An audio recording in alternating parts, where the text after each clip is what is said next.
दोस्त, मैं Dharmendra Kumar YouTube channel पर स्वागत करता हूं।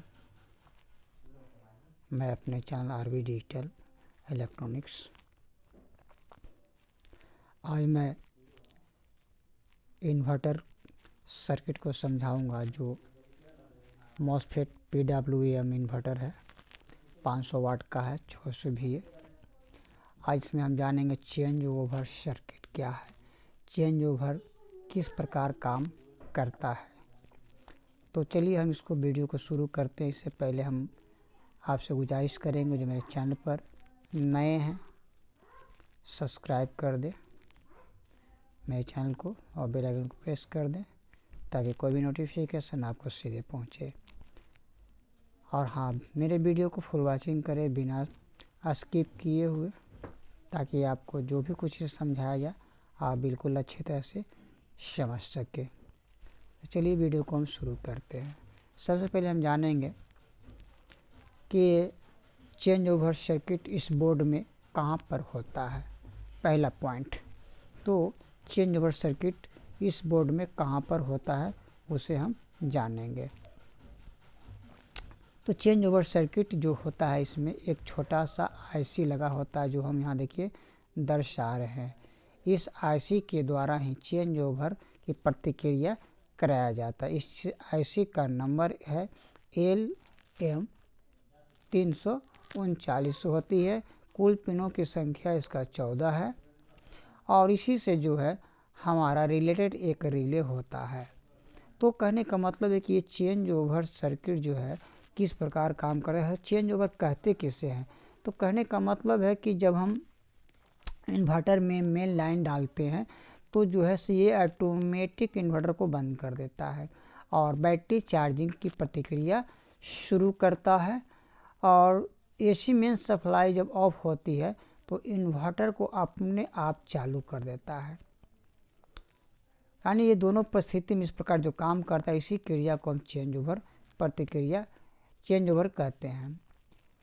इस क्रिया को संपन्न कराने के लिए 2 पोल वाला एक रिले लगाया जाता है, जो कि वहीं से हमारा जो है इन आउट सारा जो सर्किट होता है और लाइन को बंद करना चालू करना वो वहीं से होता है। तो हम इसे देखेंगे कि उस रिले पर जो संबंध इसका है, जो कहाँ कहाँ जाता है और किस प्रकार जो है ये वर्क करता है।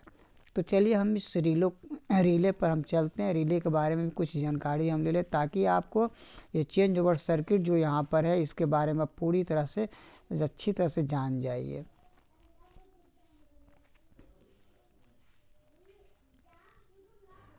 देखिए यहाँ पर जो है चेंज ओवर सर्किट में जो हमारा काम करता है 12 वोल्ट का डबल पोल है ना का जो है सिर्फ डबल पोल का रिले है। ये 12 वोल्ट से ऑपरेट होता है। ठीक है, इसमें कुछ पिन को मैंने दर्शाया है।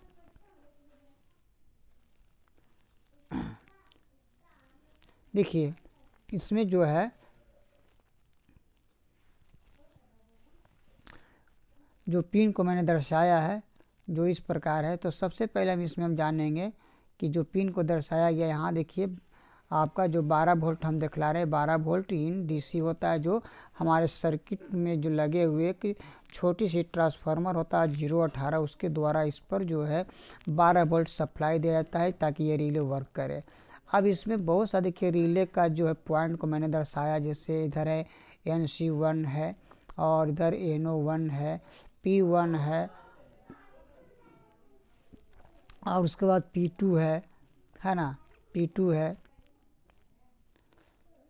तो इस प्रकार जब हम देखते हैं कि इसे दर्शाया गया है, P2 है ना, NO2 है और NC है। अब इस सब को हम जानेंगे बारी बारी से कि इस सब का कार्य क्या है। तो सबसे पहले इसमें हम देखेंगे ये जो है P1 और P2 को। ठीक है, P1 और P2 को देखेंगे हम। देखिए यहाँ पर P1 और P2 को इसका कनेक्शन कैसे होता है। तो सबसे पहले हम इसको बतला दें, ये दोनों पिन को रिले पर इस तरह से शॉर्ट किया जाता है और दोनों को पिन को शॉर्ट कर करके एक पोल बनाया जाता है। यानी एक पोल बनता है और यहाँ से क्या होता है, यहाँ से हमारा AC जो है आउट होता है। इसी पिन से AC आउट होता है जो आउटपुट सॉकेट पर जाता है, आउटपुट सॉकेट पर जाता है, जो हम आपको डायग्राम पर जब हम ले चलेंगे वहाँ पर भी हम एक बार फिर रिपीट करेंगे। ठीक है, तो इस प्रकार यहाँ जोड़ते हैं, यानी अभी जो आपको बतला रहे रिले का कनेक्शन समझा रहे हैं ताकि आपको ये समझ में अच्छी तरह से आ जाए। ठीक है, उसके बाद फिर इसमें हम देखेंगे NC1, है ना। तो यहाँ पर देखिए NC1, इसका कनेक्शन कहाँ होता है, तो NC1 देखिए NC1 है ना, NC1 देखिए इधर है, तो NC1 का हम कनेक्शन जानेंगे। अब यहाँ पर देखिए NC1 है, ठीक है, तो NC1 का कनेक्शन कहाँ होता है, इस पर आके NC1 पर हम क्या जोड़ते हैं, तो NC1 का कनेक्शन जो है यहाँ पर होता है क्या, NC1 का जो है इस पर जो है हमारा 220 वोल्ट इन होता है। क्या होता है, 220 वोल्ट इन होता है, जो मेन लीड से जो है होता हुआ फ्यूज सॉकेट में, और फ्यूज सॉकेट से होता हुआ जो है आगे बढ़ता है, जो 18 वोल्ट के ट्रांसफार्मर पर और NC1 पर जा कर के जुड़ता है, और यही फिर सर्किट में जाता है, जो कि आपका जो है पिन 7 नंबर पिन जो कनेक्टर होता है वहाँ पर जो है पिन नंबर जो है 3 पर जाके जुड़ जाता है। ठीक है, इसका विश्लेषण फिर हम आगे और दिखलाएंगे। तो इस तरह से हो गया NC1 का कनेक्शन। अब इसमें हम आएंगे NO का कनेक्शन कहाँ पर जाता है। देखिए यहाँ पर जो है हमारा NO है, इसका कनेक्शन कहाँ जाता है, तो हम इसके बारे में बतलाएंगे। तो इसका कनेक्शन जो है कहीं नहीं जाता, ये फॉल्स रहता है। क्या होता है, फॉल्स रहता है, इसका कोई कनेक्शन नहीं रहता है। चलिए, P1 P2 का हमने बतला दिया। अब आइए NO2 का, ये इसका कनेक्शन कहाँ रहता है, कहने मतलब है कि कहाँ जुड़ता है, हमारे इन्वर्टर के सर्किट में कहाँ जुड़ता है। तो इसको जोड़ने के लिए हम बतला दें कि कहाँ जुड़ा हुआ रहता है। यहाँ से जो मेन तार जो इसका हम कनेक्ट करते हैं NO2 का, वो ट्रांसफार्मर का जो है जो ट्रांसफार्मर का जो होता है हमारा जो 270 वोल्ट जो निकलता है हमारा आउटपुट, जो कि लाइन कटने के बाद जो तैयार होता है उस पॉइंट पर जुड़ता है। तो ये यहाँ से हमारा जो हो गया 270 वोल्ट ट्रांसफार्मर पर जुड़ता है, ये वाला है ना, जो कि हमारा एक कॉमन होता है, 140 वोल्ट होता है बीच वाला, और साइड वाला 270 वोल्ट होता है, यानी 3 पोल जो निकला हुआ रहता है मेन ट्रांसफार्मर में, वहाँ पर एक कनेक्ट होता है। ठीक है, इसके बाद हम 5वां पॉइंट को देखते हैं NC2। इसमें देखिए कि NC2 होगा।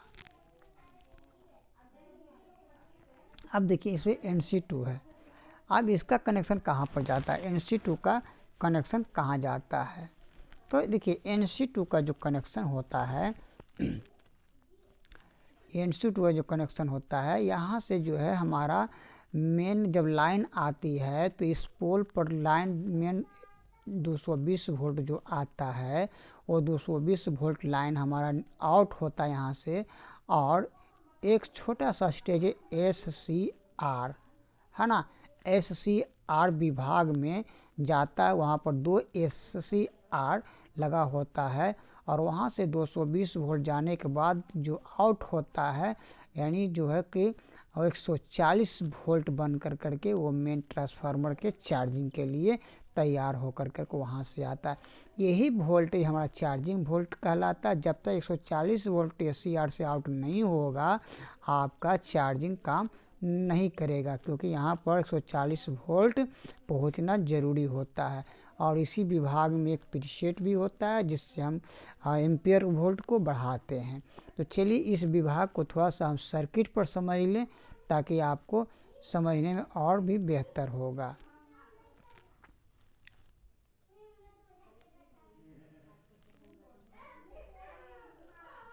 देखिए यहाँ पर सर्किट हमारा लगा हुआ है। अब देखिए अभी हम समझा रहे थे अभी आपको कि जो है यहाँ पर जो कुछ जो पॉइंट है जो यहाँ पर आते हैं। तो सबसे पहले हम आपको बतला दें, ये जो आपका है यहाँ ए विभाग जो हमारा देख रहे हैं आप, ये विभाग जो है आपका, इसमें यही विभाग होता है SCR। यहीं पर जो है हमारा करंट जो आता है किससे, NC2 से, है ना, NC2 रिले के NC2 से आता है और इसमें प्रवेश करता है और यहीं पर बन करके जो है वोल्टेज हमारा 140 तैयार होता है और जो मेन ट्रांसफार्मर में जो बीच वाले पोल पर जाता है। ठीक है, तो ये हमारा एक छोटा सा स्टेज है। और रिले से जो हमारा निकलता है AC आउट, जो हमारा AC आउट रिले से जो निकलता है, जो इस पॉइंट पर जुड़ता है, देखिए यहाँ पर इस पॉइंट पर जुड़ता है, जो कि हम NC2 का मेन पॉइंट जो होता है वहाँ पर आके जुड़ता है, यहीं पर जुड़ करके इसमें आउट होता है और यहीं से निकलता भी है। तो इस प्रकार जो है से कि हम देख पाते हैं कि ये करंट जो है हमारा इस विभाग में जा कर करके फिर आउट होता है। अब हम चलेंगे थोड़ा सा और आगे।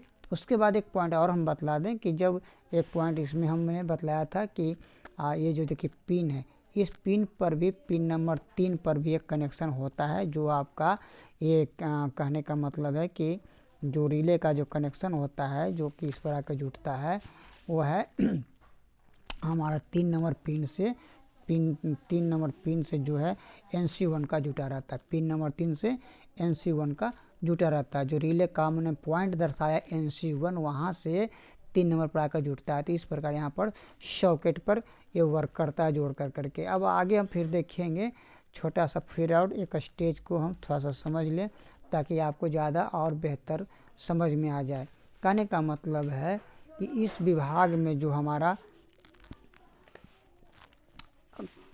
जो वर्क होता है, जो इन्वर्टर में AC सप्लाई देने पर, जो इन्वर्टर का जो चार्जिंग मोड पर लाने की स्थिति में जो है इसमें जो IC लगी होती है LM339, जो यहाँ पर है 339 लगी होती है, इसी के पिन नंबर 8, 9 और 14 से जो है कि इस्तेमाल किया जाता है। करने का मतलब है कि चार्जिंग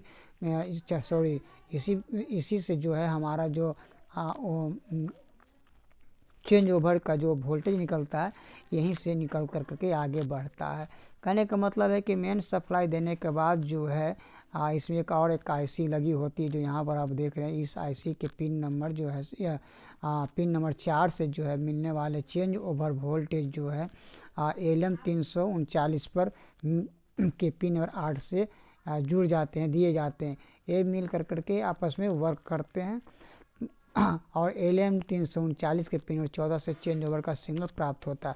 कहने का मतलब है कि इसके पिन नंबर 14 से जो सिग्नल प्राप्त होते हैं। ठीक है, LED जलाने के लिए, जैसे अब देखिए लाइन आ गया तो LED कैसे जलता है, तो इसके लिए देखिए क्या है ना कि LM339 के पिन नंबर 14 से जो चेंज ओवर सिग्नल प्राप्त होता है वो BC 557 ट्रांजिस्टर, देखिए यहाँ पर BC 557 ट्रांजिस्टर लगी होती है, इस जो कि इसको कंडक्ट कराया जाता है और जिसके उसके C कलेक्टर पर जो लगी AC ऑन इंडिकेटर जो ऐसे कि जलने लगता है। यहीं से सिग्नल मिलने के बाद जो है आपका इंडिकेटर जलने लगता है। तो इस प्रकार जो है हमारा ये वर्क करता है, चेंज ओवर सर्किट का काम करता है, जो रिले का प्रतिक्रिया होता है।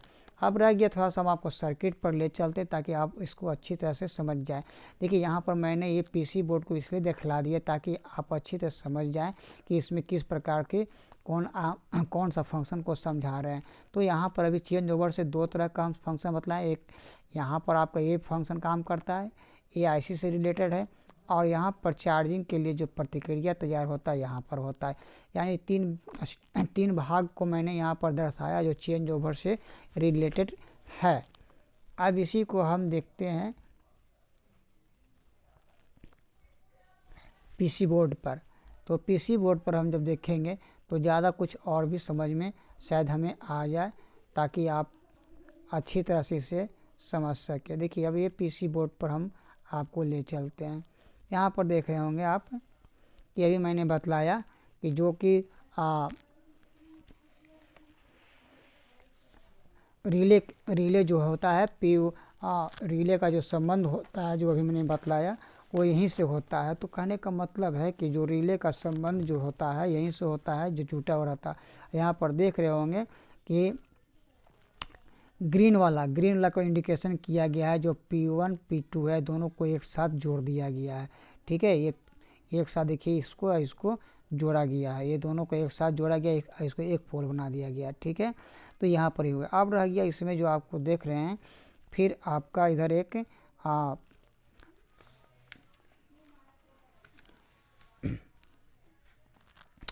220 वोल्ट जो जुड़ा हुआ है NC1 है ना। तो NC1 देखिए इस साइड में, NC1 देखिए जुटा हुआ कहाँ से है हमारा, देखिए इधर सप्लाई किया ऐसे और यहाँ पर आकर के जुट गया है।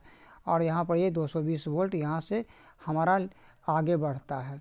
ठीक है, इसके बाद इसमें देख रहे होंगे कि ये फॉल्स है हमारा, जो है से कि क्या है NO1 ये फॉल्स है, यानी ये वाला फॉल्स होता है, इससे कहीं कनेक्ट नहीं होता है। ठीक है, उसके बाद देखते हैं कि NC आना NO2 है ना, NO2। अब देखिए यहाँ पर NO2 है, तो NO2 वाला पोल कहाँ पर जुड़ता है, देखिए NO2 पोल जो है हमारे यहाँ पर देखिए इस साइड में जो है 270 वोल्ट यहाँ आउट होता है। जब हमारा लाइन कटता है तो ये बैटरी से कनेक्ट होने के बाद जो है यही वोल्टेज जो आउट होता है, जो यहाँ पर से हमारा इस तरह की ओर बढ़ता है। इसके बाद देख रहे हैं NC2। अब देखिए यहाँ पर NC2 है, अब ये सप्लाई क्या करता है, NC2 जो है यहाँ पर सप्लाई जो है हमारा आउट होता है, आउट होकर के यही सप्लाई जो है आगे की ओर बढ़ करके ये स्टेज में चला जाता है, जो कि हमारा यहाँ पर एक छोटा सा स्टेज इधर है जो हम दिखाने की कोशिश करेंगे।